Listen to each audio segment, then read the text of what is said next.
of illumination. Tayo ay pumikit.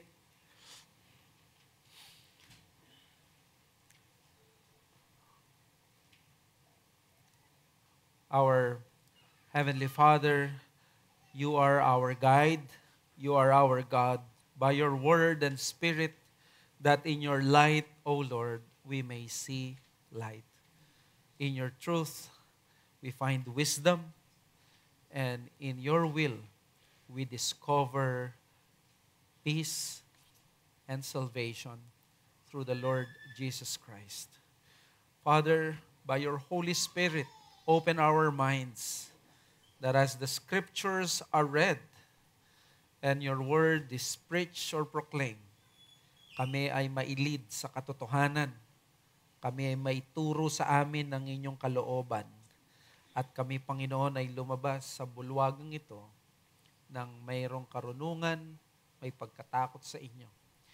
At higit sa lahat, alinmang scripture ang kunin namin, makita nawa namin ang kalwalatian ng aming Panginoong Jesucristo, na kung ang inyong salita ay patungkol sa Kanya, na makita namin siya lovelier, sweeter, and more gracious, more loving, and more merciful.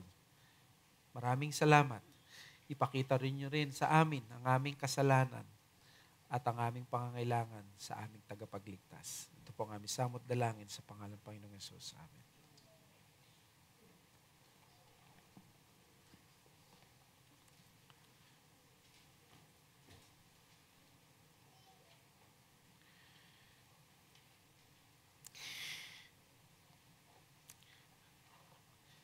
I excuse na magkaroon muna tayo ng isolated message for this week from Matthew 26:47 to 56. Well, the Christian world is devastated right now because yung nabanggit ko kanina na assassination ni Charlie Kirk. He was a young man at the age of 31, yet he was already bold and brave and totally devoted sa pagdidefend ng kanyang pananampalataya, paniniwala, especially ang pananampalataya niya sa Panginoong Hesus. Habang marami sa atin ay abala sa ating mga maliliit na problema at mga maliliit na mundo at minawaldas ang maraming taon ng ating pagiging kabataan sa mga mabababaw at walang katuturan na bagay, narito ang isang halimbawa ng isang Kristiyano na naging abala sa pagkukwento sa ibang tao kung paano siya binago ng ebanghelyo ng Panginoong Hesus. Kung paano ang pagiging tapat na asawa at mabuting ama ang pinakamahalaga sa lahat, at kung paano ang lipunan dapat ay bumalik sa morality at sa karunungan ng Biblia. Mga kapatid, si Charlie Kirk ay bata sa akin ng 9 na taon, ngunit wala ako sa kalingkingan sa kanya pagdating sa kanyang tamang prioridad at sa kanyang mga nagawa para kay Kristo, sa kanyang tapang at sa kanyang paninindigan. Isang future president, future statesman at future grandfather, lahat ng yon ay ninakaw lamang sa isang iglap ng isang duwag na allegedly 22 na anyos na lalaking hindi matanggap ang katotohanang lumalabas sa bibig ni Charlie. Sino mag-aakala na noong September 10 ay pagkakaloban ng Diyos ang Amerika ng isang martir? Ito ang growing sentiment ngayon that Kirk has died as a martyr. Nakaka-humble isipin ng huling mga salita niya ay patungkol sa papaano siya iniligtas ni Jesucristo at kung paanong si Kristo ay nabuhay and with perfect life at siya ay namatay at inilibing para sa kasalanan niya. Hindi na dapat tayo magulat sa sinapit ni Charlie Kirk sapagkat sinabi ni Kristo mismo that if you live godly in this world, you will suffer persecution. Si Charlie Kirk ay sumusunod lamang sa yapak ni Jesucristo. Jesus was also murdered by those who hated his words. Kung kay Charlie Kirk ay isang assassin's bullet ang naging kasangkapan, kay Kristo naman ay isang halik ng isang traidor na kaibigan at alagad. Narito ang tinatawag kong greatest betrayal in all history because ang binitray ay isang tao na ni minsan hindi nagkamali o gumawa ng pagkakasala. Yet this man still managed to betray his Lord. Let us read Matthew 26 verses 47 to 56 and let us hear the inspired, inerrant, infallible word of God. Verse 47, while he was speaking, Judas came, one of the 12, and with him a great crowd with swords and clubs from the chief priests and the elders of the people. Now the betrayer had given them a sign, saying, "The one I will kiss is the man. Seize him." And he came up to Jesus at once and said, "Greetings, Rabbi." And he kissed him. Jesus said to him, "Friend, do what you came to do."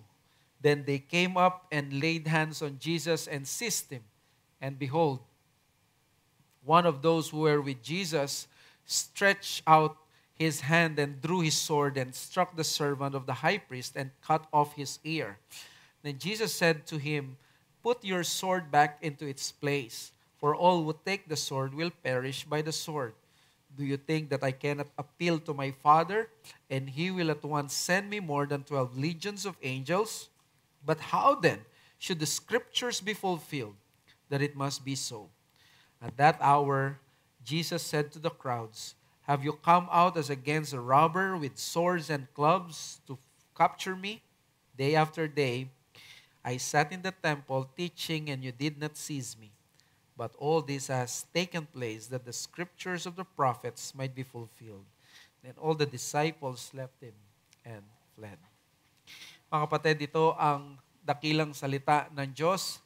Ang Matthew 26 ay nagpo-focus kay Jesus kung paano niya ipiprepare ang kanyang mga disciples not only for His sufferings and death, kundi para sa kanilang mga failures. It is on this night that they will start to falter big. Episode after episode, makikita natin ang kwento na isa-isa silang maglalaglagan, makikita at ma-expose ang kanilang kahinaan. Sa pag-highlight ng mga failings nila, makikita natin dito na ang kanilang Savior ay kailanman hindi sila i-fail. Well, Matthew chapter 26 opened with these words, "Then the chief priests and the elders of the people gathered in the palace of the high priest, Caiaphas, and plotted together in order to arrest Jesus by stealth and kill him." You would expect that if this were the last week of the Lord, and He would be subjected sa intense agony and untold suffering na hindi pa kailanman naranasan ng sino mang tao, maging si Job, hindi niya naranasan ang ganitong pagkaranas ng paghihirap, you would expect na opportunity ito ng mga disciples para magpakitang gilas. This would be an opportune time for them to shine. For sure, they would all the more express to their teacher their devotion and their loyalty. But what do we see in this chapter?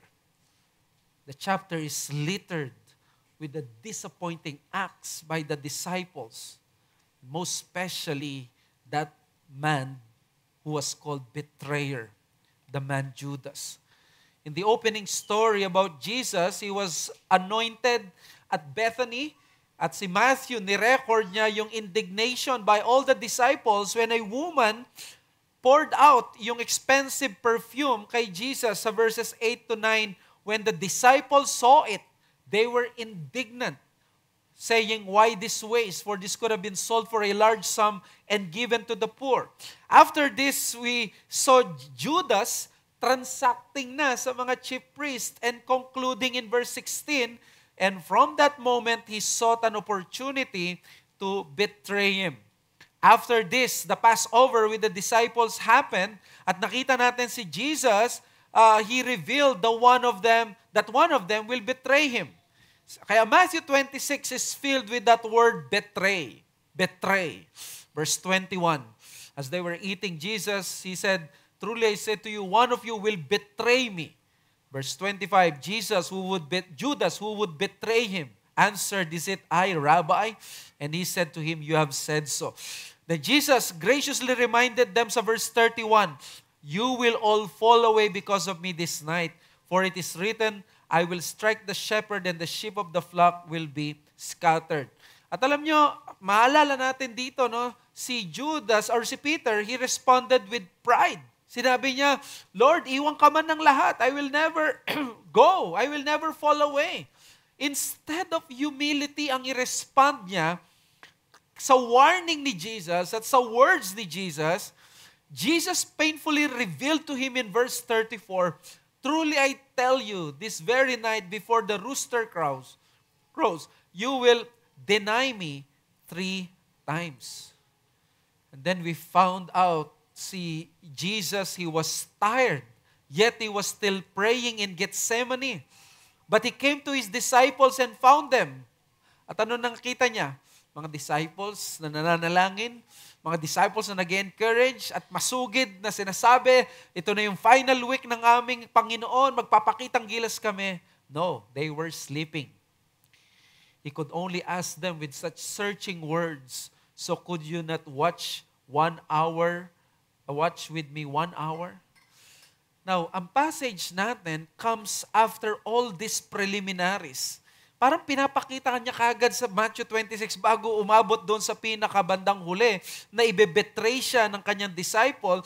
Parang pinakita niya yung dark parts ng chapter only para mag-accelerate doon sa darkest part ng chapter na ito. It is about the greatest kind of betrayal that have ever happened in the history of mankind since creation.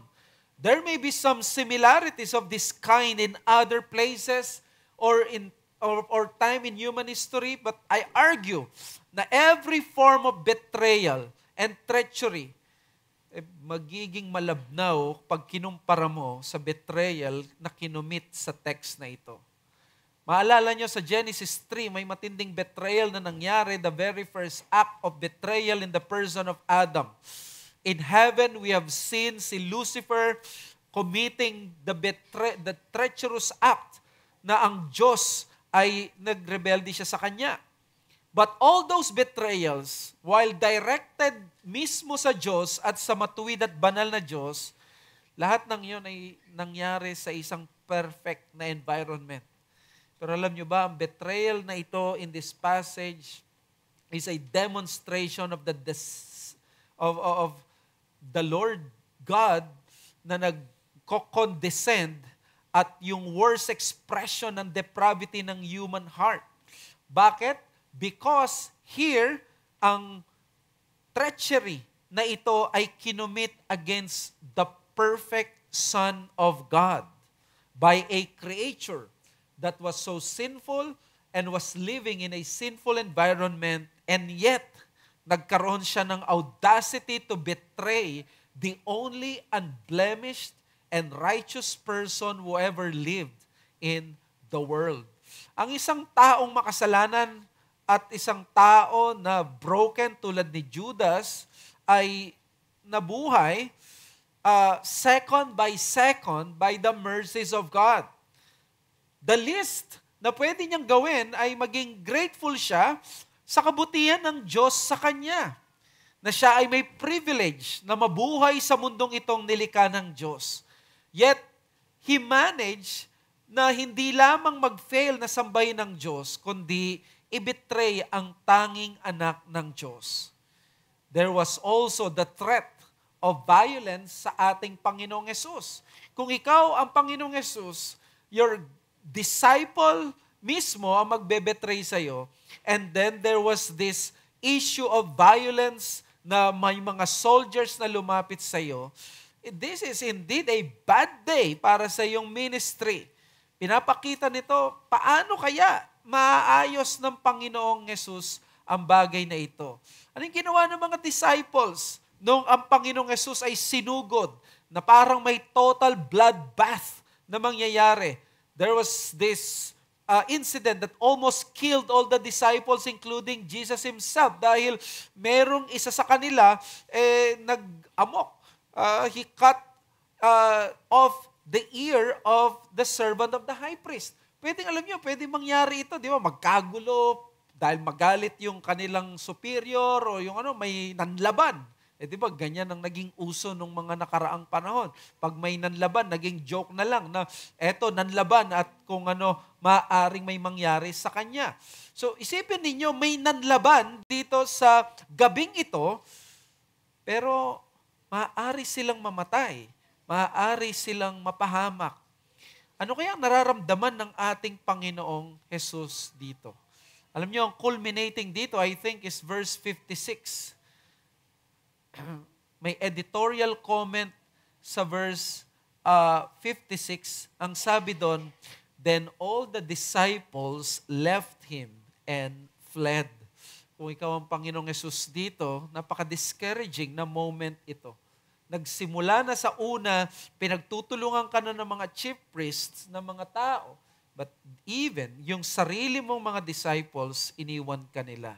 If you are Jesus, at ikaw ay real man with hurting emotions and heart, this can be sorrowful. And you know, mayroong kang gut-wrenching feeling dito. Paano mo ma-endure ang mga bagay na to? How can you take all of these things? Well, binigay sa atin ni Jesus ang solution at yung reason bakit hindi siya nag-give up.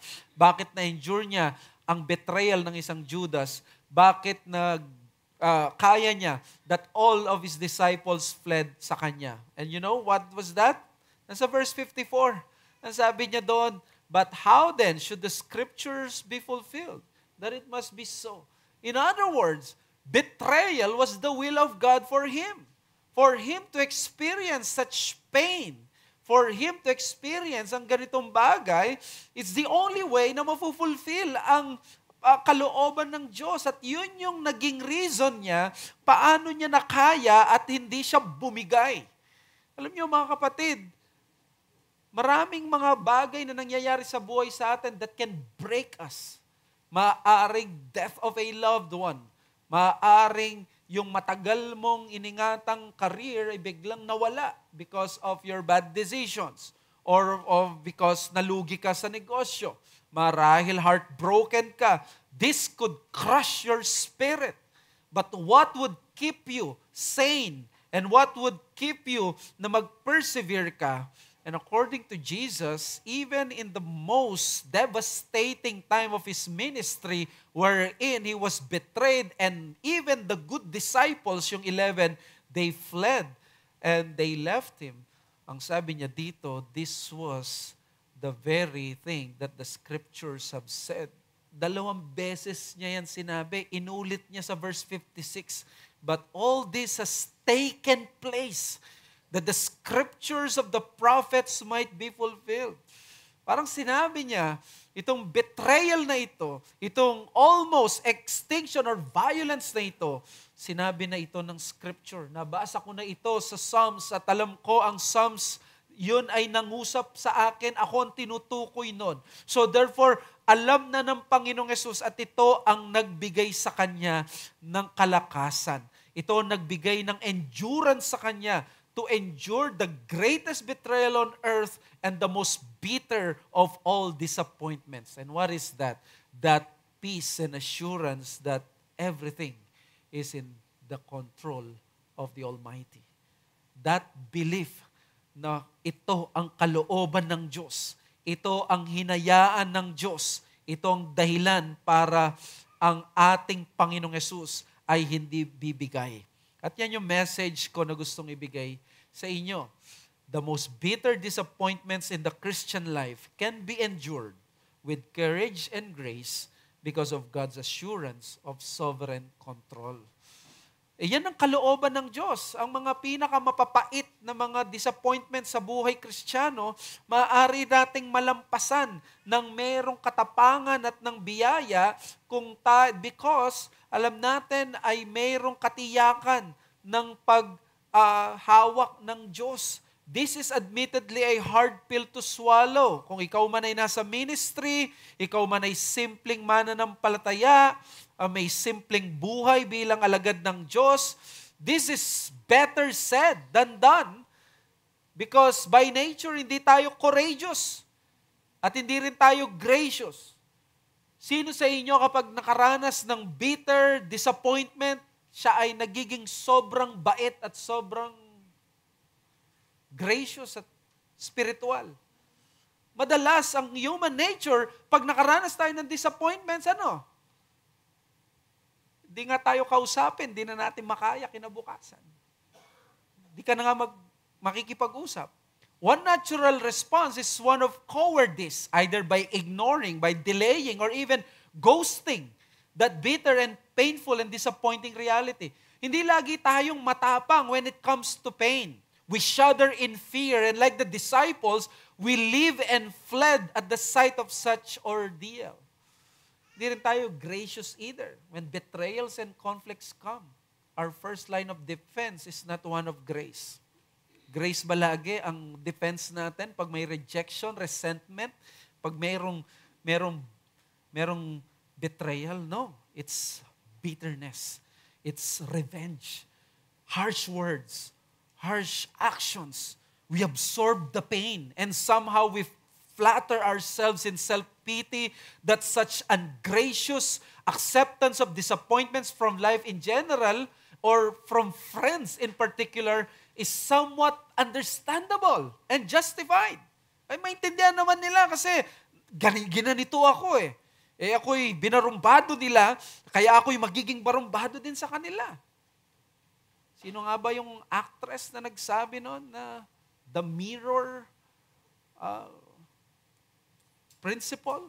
Kung ano yung ginawa nila sa akin, ganun din ang gagawin ko. Kung di ako pinahalagan, di ko rin sila papahalagan. Kung di ako pinansin, di ko rin sila papansinin. And this we do while we know that there's God who is on the throne.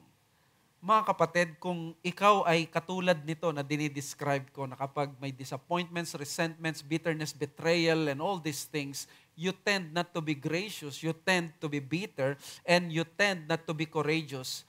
Gusto ko sabihin sa iyo, kailangan mo si Jesus. As we embark on this study, na mas lalong ma-expose ng text na ito, ang kahinaan talaga natin at pangangailangan natin sa Panginoong Jesus, who was Himself betrayed in this passage and yet managed still to die on the cross and rose on the third day and give us salvation. He finished the job without sin, without flinching. Kailangan natin itong courageous, gentle, gracious, beautiful, attractive na Jesus na ipapakita ng text na ito. At nawa mas lalo tayo na lumago, lumalim sa pag-ibig sa ating Savior as this text is expounded, especially when that Judas gave him the kiss of death. So what does the passage teach on how we can overcome the bitter disappointments? May dalawang assurance dito. First, the Christian life can survive despite painful betrayals. And number two, the Christian ministry can be empowered without resorting to violence. Punta tayo sa una.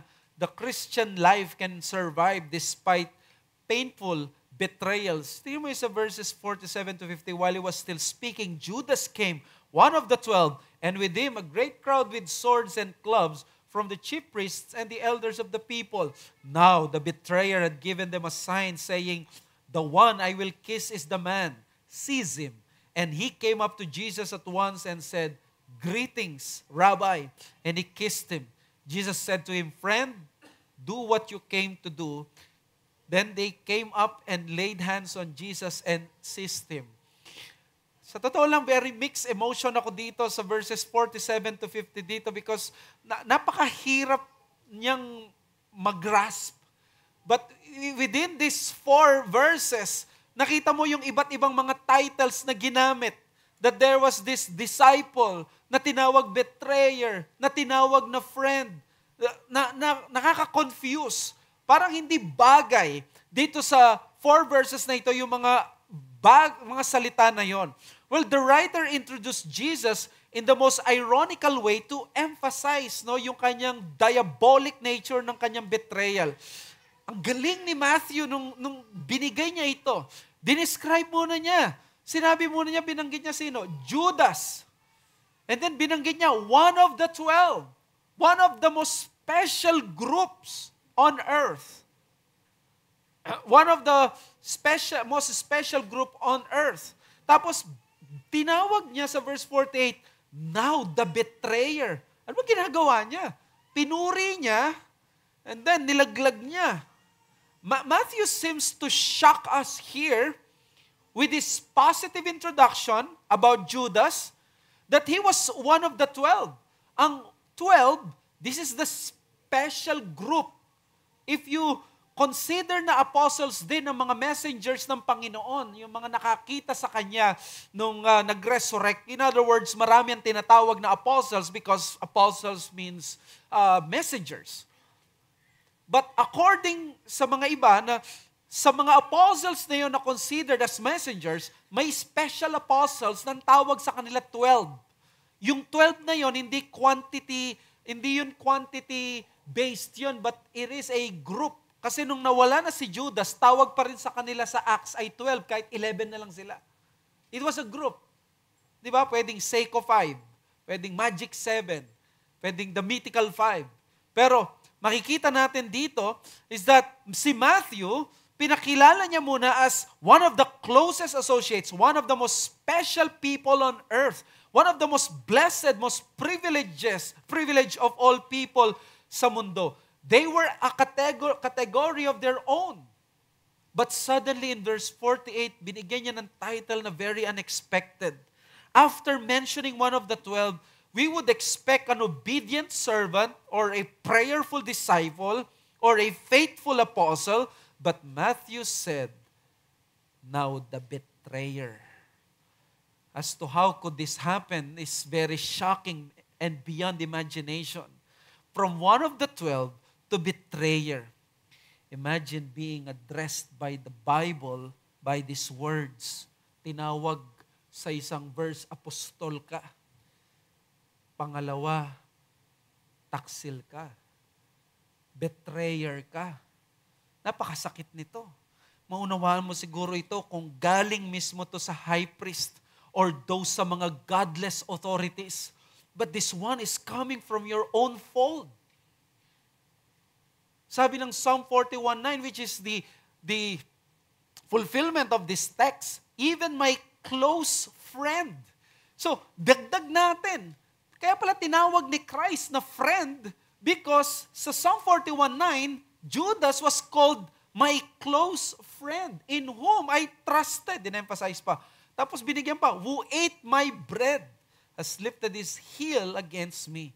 But this is the reality of the mission of the Messiah that the evangelist wants to highlight. It is a mission fraught with not with simple pains and afflictions in this life. Alam nyo, bakit pinaranas yung betrayal ng isang malapit na kaibigan at malapit na tao? Because this is no ordinary affliction. This is redemptive affliction. This is messianic affliction. If God wants to save all people, He must save even those people who have felt betrayed by their very close associates.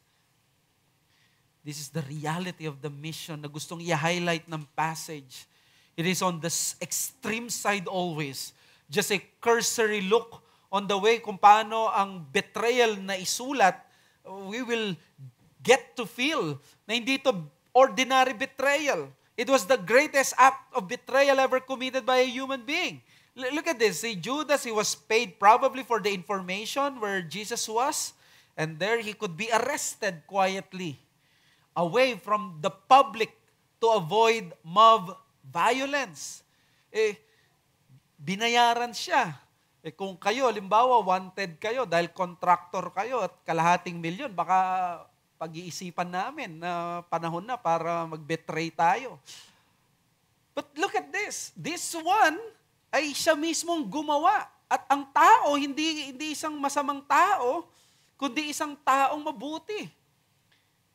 Verse 47, with him a great crowd with swords and clubs. The parallel passage in John 18:3 uses the military terms which reveals great crowds ito na may Roman soldiers, hindi lang mga disciples or servants ng high priest. Tinuturing na dangerous criminal ang Panginoong Yesus. Tapos sabi sa verse 47, from the chief priests and the elders of the people. Nagkasundo dito ang bayan, ang mga tao, ang mga religious people. And then sa verse 48, the betrayer had given them a sign. 2 reasons bakit kailangan ng sign. Bakit sinabi niya kung sino yung ikikiss ko, yun ang ulihin nyo. Ngayon, kung magdadakip ka ng tao, hindi mo siguro ganun ang gagawin mo. Sasabihin mo, sige, tingnan nyo kung sinong ikikiss ko. Yun yung kailangan ninyong kunin. Ay, hindi siguro ganun. Pero, Pastor, bakit naman kiss? First, madilim po kasi nun. Wala pang panahon ng photography at Facebook na makikita yung mga names at yung muka ng tao, even the faces at yung physical features of the most controversial personalities, kahit sikat pa yan, dahil walang photography, marahil minsan yung pagkopya, pagdodrawing, hindi accurate. So, nag-iiba-iba yung mukha. Kaya mabilis silang makatakas nun. Jesus may have been an enemy sa kanila, pero pwedeng yung enemy na si Jesus ay walang face. And then verse 48 sabi niya, the one I will kiss is the man. Seize him. Bakit may sign na ganito? Listen to this. Yung kiss kasi would be different. It is in this moment in history where a kiss would become the symbol of betrayal. Alam niyo ba, before this incident, a kiss was always a symbol of love, a symbol of care and loving gesture. But after this, hindi na siya magiging symbol lang ng loyalty, friendship, and commitment. Judas ruined the kiss as a symbol of positive and sweet things and turned it into a death warrant. Sabi ni Donald Sr., Judas twists a greeting of friendship into a death sign. Alam niyo, yung kiss kasi, hindi mo gagawin yan kung di kayo close. Para mapakita niya marahil na siya ay disciple at talagang ito yung kaklose niya at ito yung si Jesus na teacher niya, ay kayo nun ang ginawa niya. Now, look at this, and I hope, pag-isipan natin ito ng maayos. What kind of kiss ang binigay ni Jesus? Have you ever thought about that? What kind of kiss? Was it on the forehead ng isang nanay o lola sa kanyang may sakit na anak? Was it a kiss sa cheek, like the many practices ng different culture? Beso-beso ba ito? Or was it a kiss sa lips, which was a traditional kiss also among friends of the same sex, which was considered to be more intimate, yet not sensual? May mga culture na ganon. Yung isa kong kaibigan, sabi niya, yung co-elder niya ay isang national na galing sa isang bansa na kapag nag-greeting sila, talagang nose to nose at talagang nagtatouch yung kanilang mga ilong. At pareho lalaki yun. Walang mali siya. For sure, ito, hindi mo nagagawin ngayon ito because of the sexual revolution at craziness ng woke at ng LGBT. But there are cultures na ganito. You know what kind of kiss is this? According sa fresco scene ni Giotto, it was a kiss on the lips, which was a traditional kiss among friends. Na hindi ito sensual, pagpapakita ito na mas intimate, mas ka-close ko, mas kaibigan ko, mas malapit ako dito. At ginreet niya, greetings, Rabbi, and he kissed him. Tragic mockery calling him teacher, pero ibibetray mo siya. Sabi na Kent Hughes, in Luke's version, after Judas kisses Jesus, Jesus says, Judas, would you betray the Son of Man with a kiss? There is a sense of surprise in his voice. There should be a sense of surprise also in our eyes. A kiss, Judas? Really? How insincere. What wickedness, inner decadence, and false friendship. hypocrite of hypocrites. It may have been dark and Judas somehow needed to signal to the armed crowd, the marked man, but a kiss, this is the darkest darkness. End quote from Arcadius.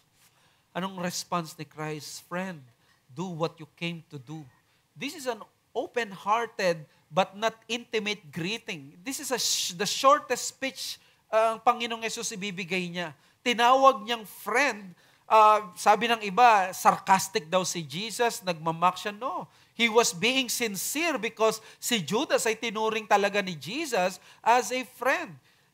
Jesus calling Judas a friend was the most painful to him because he was still being kind despite ng kanyang diabolic treachery. The Lord was still demonstrating grace and love. Siya ay Savior na nagmamahal sa kanyang mga kaaway, sa kanyang mga kaibigan. Hindi nag-give in si Jesus sa betrayal. Ang betrayal na ito did not make him bitter. His integrity remained intact and in his sinless nature remained unchanged. Jesus resorted saan? Hindi sa violence. Hindi siya nag-resort sa bitterness. Nag-resort siya sa scripture knowing that the hope is that this has been prophesied by his heavenly Father. In the midst of painful feeling of being betrayed, he remained committed to his mission and trusted the Father's sovereign hands. In other words, para kay Jesus, it was not the end of the ministry. It's a necessity of the ministry in this imperfect world. What is the point here? Betrayals and other painful human disappointments and experiences are part of the sufferings God has ordained to chisel His people unto His likeness. Oh no. Bad news.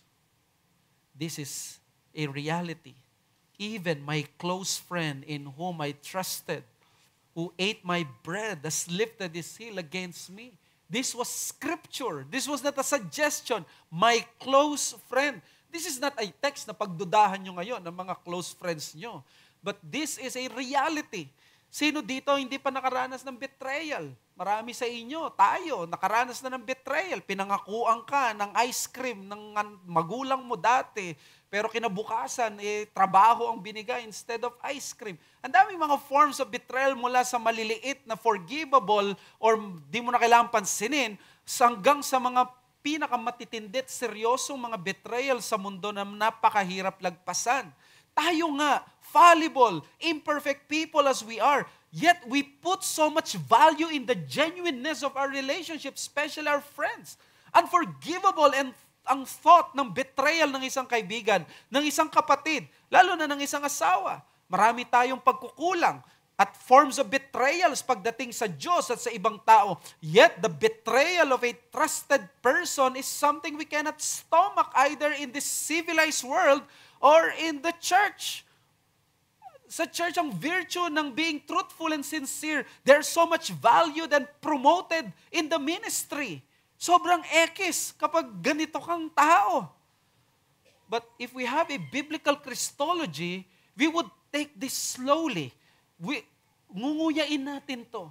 Kung paano minahal ni Jesus sa mga disciples niya. We can say we love our friends. But look at Jesus, how He loved His disciples. Mas lalalim ngayon ang pangunawa mo every time na maririnig mo ang Bible that Jesus laid down His life for His friends. At tinawag niya ang kanyang mga apostles as His friends. Why? Because Jesus had a relationship with them for 3 years. And being a perfect man, He always loved them with that truth and with that full truth, always perfect and full of love and perfect love. Judas' betrayal is such a difficult thing to fathom. Hindi ito maintindihan. Di na natin maintindihan kung ibibetray tayo kahit tayo imperfect. Dahil we cannot accommodate such thing. But how much more ang Panginoong Jesus? We won't be able to understand this because how can you betray someone who is sinless? How can you betray someone who has never done anything wrong? Na hindi siya kailanman napahamak ka, hindi niya kailanman nasaktan ka, na hindi niya kailanman nagawan ka ng mali. Jesus was always extremely kind, not just simple kind, simple gracious. No, Jesus was always the best of the best when in terms of his behavior. If Jesus nagpakita siya ng kindness, we can expect that is the best kindness ever. If naging gracious siya, naging loving siya, naging gentle siya, that's the best example na ipinakita niya sa kanyang beloved disciples. In other words, this Jesus who was his teacher, rabbi, counselor, and friend has not cost him kahit single pain because of sin. We may at times understand na yung mga tao na nakasakit sa atin, na paano tayo nagre-respond sa kanila or yung ganitong bagay because at the end of the day, they have betrayed us and we have betrayed other people also or sa mga ibang mga commitments natin. Especially sa politics. The politics is filled with this kind of people. Di ba may mga politicians, no? Kakampi ng Senate President and then later on with just, ano nangyari? May pagbabago. Baka bukas meron na naman. Siguro every week may Senate President tayo, di ba? That is why ang betrayal ni Judas is the greatest kind of betrayal ever committed on earth. Hindi natin pwede sabihin, politics lang ito. We may never know the reason why. We can only learn one sure thing about this betrayal according kay Daniel Doriani. And according to him, and I quote, it is possible to be attached to Jesus without really belonging to Him. In fact, it is a reality in many areas of our lives. We can be part of an organization by virtue of formal membership, pero hindi talaga tayo kasama sa organization na yun by heart. Alam natin to, we can have friends who are yet with us, yet hindi na natin kasama. The Father did not spare His beloved Son from experiencing the most bitter, the most gut-wrenching of all human experiences, the betrayal of a beloved someone. This is to remind us ng suffering niya, hindi just ordinary type of human suffering. Each suffering He received was a suffering of the strongest and the worst kind. Hindi siya binetray ng kanyang nation. Hindi siya nagsabi na binetray ako ng Pilipinas. Although that would be true probably. Pero si Jesus, He was betrayed by His close associate. When the Bible said that Jesus came to fulfill all righteousness, it meant every word of that statement. Yung binanggit kong si Giotto kanina, painting yon noong 1304 to 1306 na kumpleto yung painting ng tawag The Arrest of Christ or pinamagatan The Kiss of Judas. At doon pinakita yung kiss ni Judas was on the lips of Christ.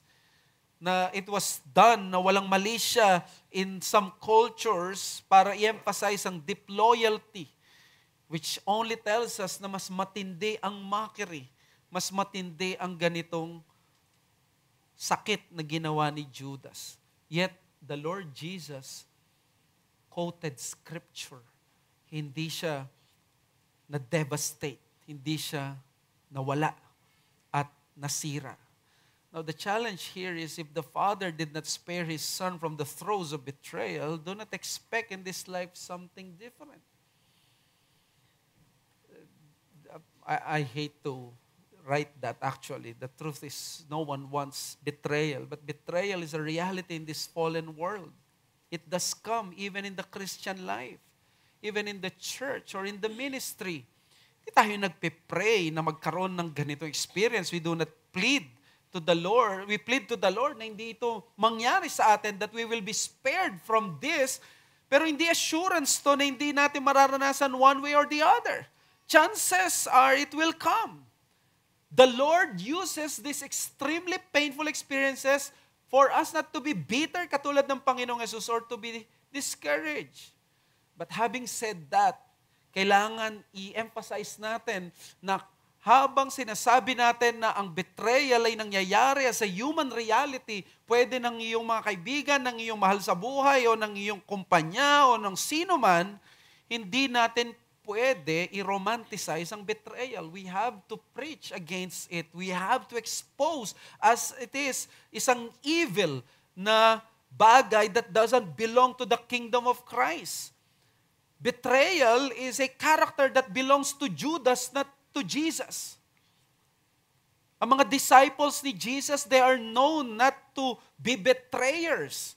Ito ay quality ng kingdom of darkness, not from the kingdom of light. Sa 12 apostles, isa lang ang tinawag na betrayer. He was also called the son of perdition. He was an unbeliever, and right now we believe, according to scriptures, he is being punished in eternal flames. Being punished for his sin sa pagtalikod niya sa pinakabanal, sa pinaka-gracious, sa pinaka-perfect na tao na nabuhay. Sinayang niya at pinagsamantalahan niya ang Panginoong ito. Now let me challenge you, bilang alagad, itong spirit of betrayal in all forms, dapat hindi ito ma-identify sa iyo at sa atin. By the grace of God, hindi dapat ito maging characteristic natin. The 9th commandment forbids us to betray our vows and our relationship with other people, especially those covenant relationships. And we all know, ang mga relationship, these are some of the greatest blessings of God to sinful creatures like us. But because of sin, these relationships can be hurt. They can be broken. Pwedeng magkalamat, pwedeng masira, pwedeng mawala, pwedeng madurog at hindi na muling makabuo. Maraming bagay ang pwedeng makasira ng mga relasyon.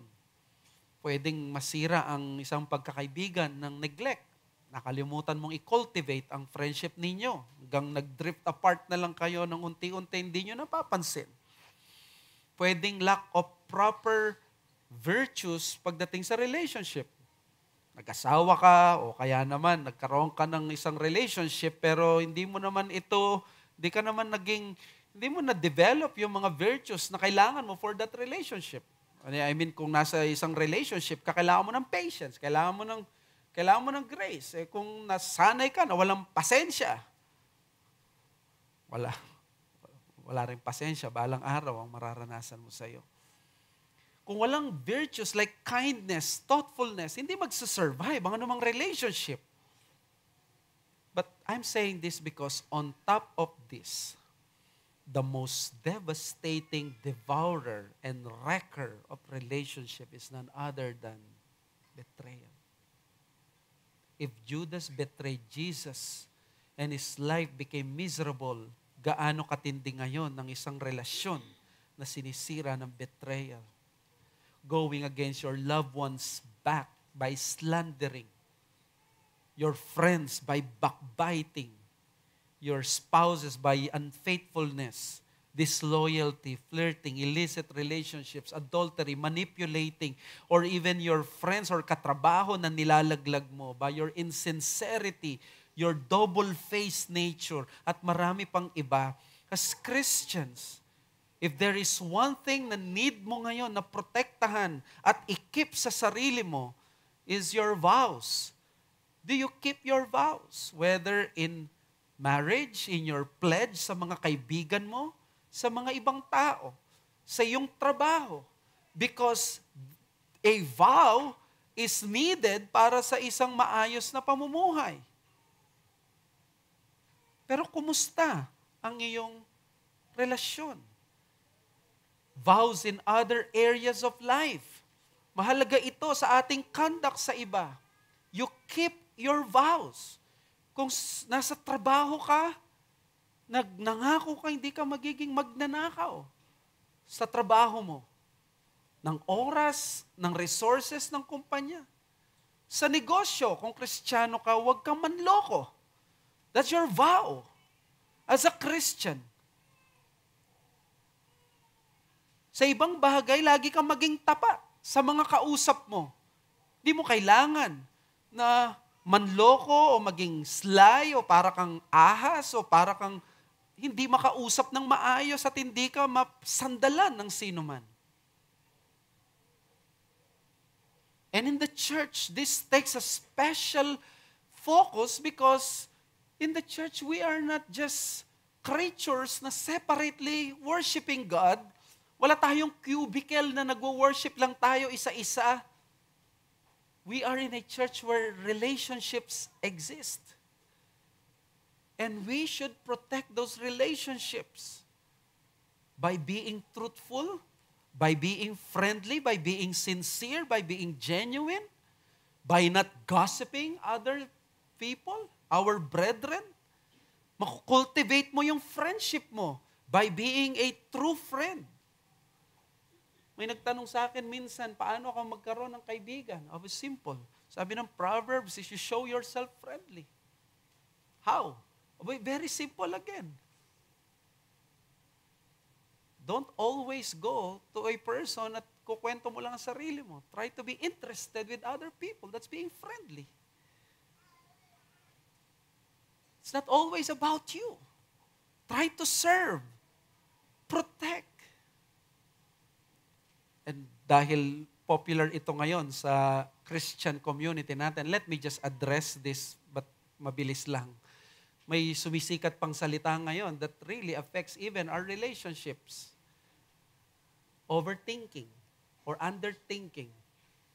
These are forms of things na dapat din natin na iniiwasan when we are in our relationships. Mamayang hapon, may magandang pagkakataon ka sa church covenant mo. Isang neglected area na hindi natin masyadong kinikip ay ang vows natin sa church covenant. Mamaya magandang opportunity to sa iyong pledge sa iglesia na ipinagkaloob ng Diyos sa iyo. Isang church na hindi perpekto, maraming mapupuna, maraming masasabi. Pero ang tanong, kung si Jesus na perpekto na siya ay na-betray pa, kaya niyang mahalin ang iglesia, ikaw pa kaya? Huwag mo hayaan na ang iyong karelasyon lang sa iglesia ay si Kristo. Itapon na natin yung piety sounding na andito lang ako sa church dahil kay Christ lang ako nakarest, but the people in the church, ayoko sila. This is hypocrisy. Well, of course, pwede natin sabihin, kay Christ lang ako nakatingin, umiiwas akong tumingin sa pagkakamali ng iba sa mga kapatid ko. Pero to say to that extent na ayoko ang iba, gusto ko lang si Christ, this is hypocrisy. And I hope walang ganito dito. Dahil ang iglesia ni Kristo ay katawan ni Kristo. Kasama yan sa pag-ibig natin. And then don't be a betrayer in the ministry. Kung ikaw ay pinagkalooban ng ministry, huwag mong abandonahin ito. Maging tapat ka at good steward ka sa pinagkatiwala sa iyo. Hindi lamang ang Diyos, kundi ang mga proper authorities mo. Madalas tinatago natin to sa treacherous spirit by appealing sa superior loyalty ito sa Diyos. Ako'y loyal sa Diyos, di naman sa mga deacons ko, sa mga elders ko, sa sino man nag-assign sa akin. Huwag mo nang itago kung hindi naman issue, orthodoxy, scandal, or heresy. But at times, we just have that simple distaste for submission and for recognition for authorities. Sabi ni Charlie Kirk, para daw ang isang kabataan ngayon ay magtagumpay, ay hindi ka lang umiwas sa mga bisyo, magkaroon ka ng pamilya, kahit bata ka, ganito ang gawin mo. Meron siyang sinabi na caught my attention. Sabi niya, go to church and do what your church says you should do. Do not play always the victim.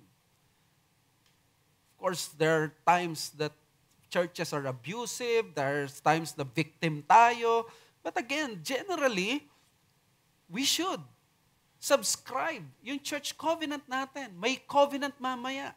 Let us not betray that covenant. And if you have been betrayed, what is your hope? Anong hope natin? Mahina tayo lahat dito. There's only one hope, si Christ. Siya ang na-betray. Because on the night when He was betrayed, the Bible did not say He took the sword and knife and killed them all or He cursed God. No, on the night when He was betrayed, He took bread and gave it to the disciples and said, "Take it, this is my body." The greatest betrayal on earth did not frustrate the greatest act of sacrifice on earth. Ang Panginoong Yesus sa kabila ng betrayal, naging gracious siya, naging mabuti siya. Ito yung pag-asa natin. Hingi tayo ng tulong sa Panginoon. Lumapit ka kay Kristo. Baka dito, hindi lang pala yung biyaya na kailangan mo para sa ganitong bagay. Kailangan mo pala kay Kristo ay kaligtasan. Kailangan mo pala ay ang kasalanan mo may patawad. Ang kailangan mo pala ay ganito. At kung ikaw ay nandito bilang isang Kristiyano at miyembro, alagaan mo ang patotoo mo. Ikaw ay isang alagad.